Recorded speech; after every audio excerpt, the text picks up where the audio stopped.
I recently spoke to a woman whose daughter was in a bad school bus accident in Columbia County.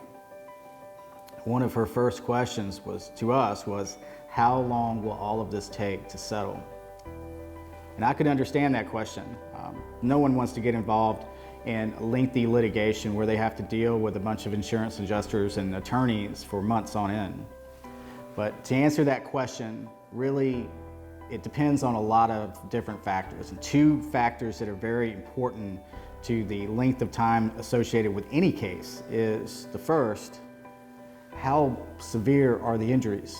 If someone is severely injured, their case is necessarily going to take a longer time to settle. In fact, if someone is severely injured, they do not even want to consider trying to settle their case prior to reaching maximum medical improvement.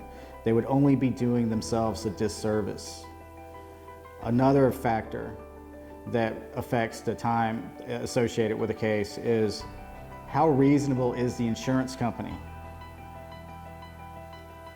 If the insurance company is not reasonable, then that's also going to affect the length of time associated with prosecuting a case.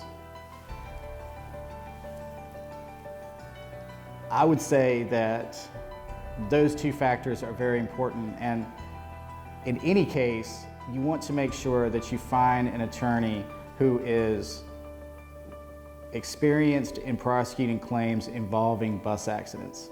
In that person's case, that accident involved a school bus. So you weren't dealing with an insurance company necessarily. You were actually dealing with a county agency. Well, with county agencies, there are procedures that you have to comply with. And if you don't comply with them, then your claim will be dismissed by sovereign immunity. It will be barred. It will be barred before you even know that you might even have a claim. I would urge anyone to make sure that they hire an experienced personal injury attorney with experience in handling cases involving state and county entities. If anyone at home has been in a bus accident, we would be more than happy to answer any questions that you may have.